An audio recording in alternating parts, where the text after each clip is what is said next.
So, with that Borefest from Zandvoort wrapped up, we now actually look forward to a good track that can provide overtaking, which is of course, Monza, our home. After a semi-good weekend, we arrive home, and we have to get a good result here, which has to be both cars in the top 5, and hopefully in the top 3.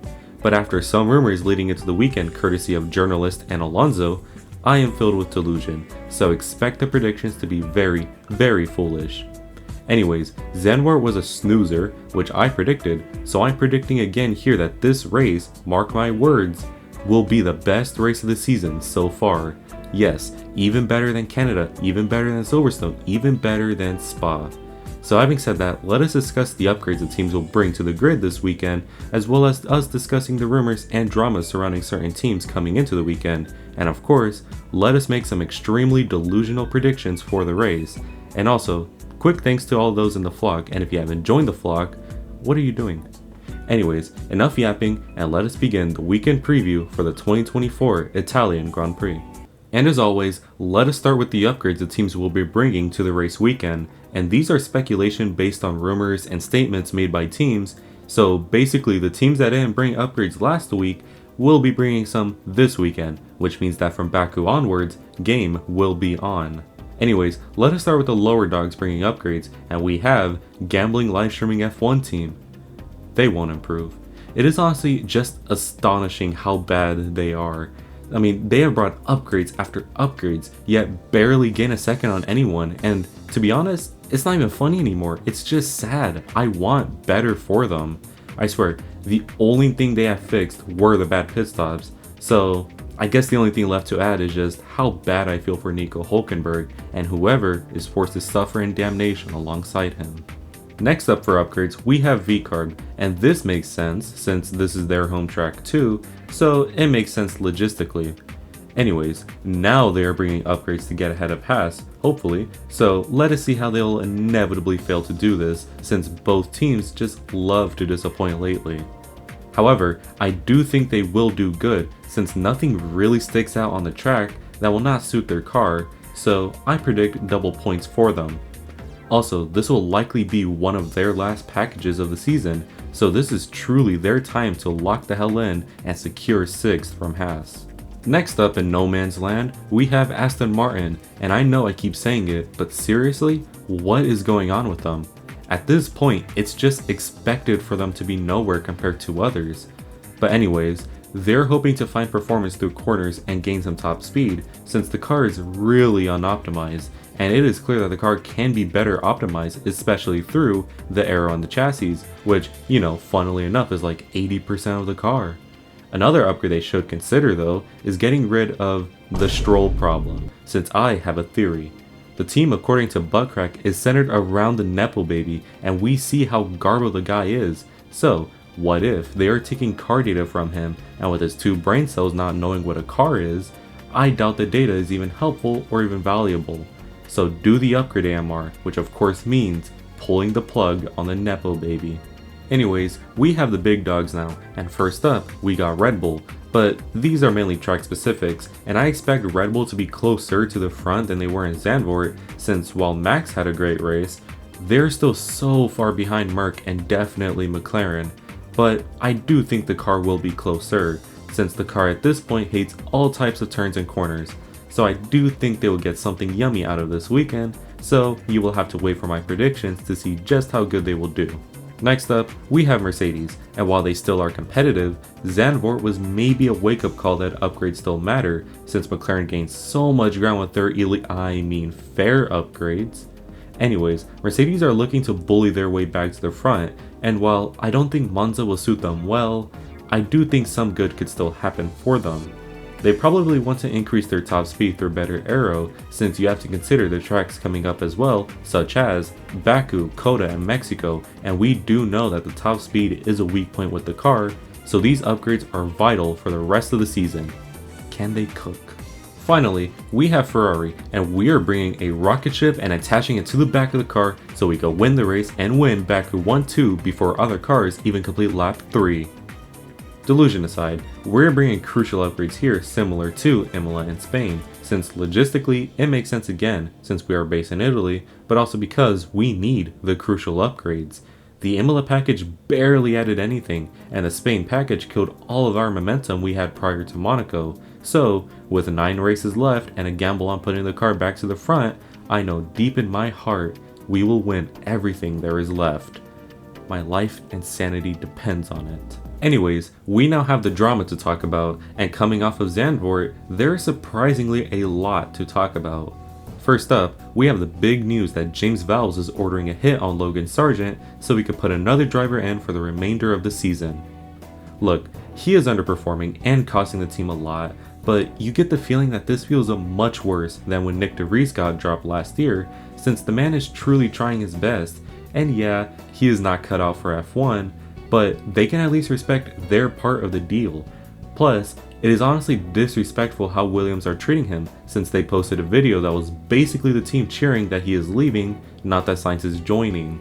I mean, he only got some ringy ass post about some quote from Vowles about Logan leaving, which just reeks of unprofessionalism, since if they didn't want him, why did they retain him for this year instead of dropping him last year? Sure, he could have improved, but surely they could have seen this coming. Plus, let us not forget that this guy is always given the worst everything, whether it's car parts, strategy, and I get that Alex is the best option for points, and I agree with that, but it would be nice for them to at least treat him with a little bit more respect once in a while. Sorry for the rant, but basically, if he gets dropped, it's likely either Lawson or Mick will get the seat, and to be honest, both are great options and I can't really decide, so let me know in the comments who you think should replace Logan. Post at a duck here, it's being heavily rumored, if not confirmed already, that Franco Colapinto, the Williams Jr. will replace him, and all I'm gonna say is, not too sure about this one, boss. Next up, we have Red Bull, since they are nowhere now, and of course, there are the conspirators out there saying that Red Bull is bad now because of the FIA's decision with asymmetric braking. However, I don't think that is the case. Personally, I'm taking Marco's words that the car has hit the ceiling, and that it isn't particularly bad, rather it's just at its full potential now. And I am predicting that Verstappen will win 2 more races before the season ends, which will lock in his driver's championship, but man, 2025 is looking spicy already. Next, we have the announcement of Kimi Antonelli driving for Mercedes in FP1, but I would not doubt that he will be announced soon as the successor to Lewis Hamilton at Mercedes, and I am so ready for it. I think he will do very well at Mercedes, since as an avid Antonelli fan since 2021, I have seen time and time again that this kid is just cracked at racing, and talent like this is not common. Hell, it's not even rare, it's 1 in a million. However, there are people saying that he is being rushed in, and that he will feel like Logan because he was rushed in without proper time and support series, and while I do get that sentiment, I have to disagree, since I have a feeling that people saying that have not watched him consistently enough to make an opinion, since every time I watch him in whatever series he is racing in, he just looks so natural in the car, and of course, very, very fast. So personally, I will wake up at like 3 AM for FP1 just to watch him drive.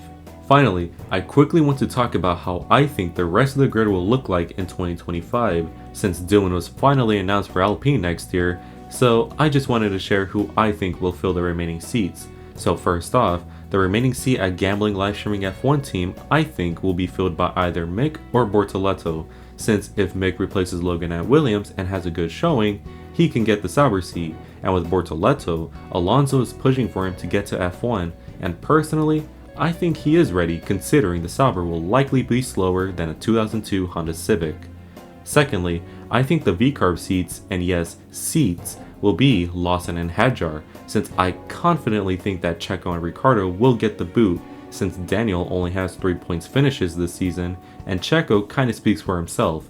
So I do think the Red Bull lineup will be Max and Yuki, and the VCARB lineup will be Lawson and Hadjar in 2025, since we know Liam is good, and Hadjar is having an amazing season and is pretty likely to win the championship. Finally, the Merc seat is Antonelli, it's obvious. Drama talk is over now though, let us move into the juiciest and most delusional parts of these videos, and that is my predictions for this year's Italian Grand Prix. As always, it must be stated that we will predict 3 things: the top 5 in the quali, the top 5 in the race, and a random prediction from any session. It should also be noted that these predictions are based on nothing but pure vibes, so bear with me. Anyways, let us begin with our predictions, and first, we have quali predictions, and I predict that the top 5 on Saturday starting with 5th will be Hamilton, and 4th will be Norris, and 3rd will be Sainz, and 2nd will be Verstappen, and for pole position I have Charles Leclerc.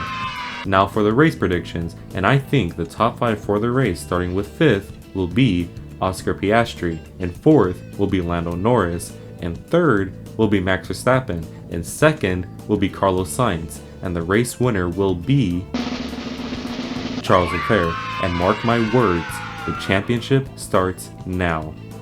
Anyways, random prediction time, and I predict that Antonelli in FP1 will finish P8 overall once the session is done. Anyways, that is my weekend preview for the Italian Grand Prix. Yes, I know the predictions are stupid, but you know what? I do think we'll win 1-2, and if you got a problem, cry harder. Anyways, I do think this race will be banging again, unlike Zandvoort, since this track with a tight grid is bound to be something fun, so let us see. So after looking at the upgrades teams will be bringing, the drama and stories from Zandvoort, as well as my very delusional predictions, I think we are set up for a classic.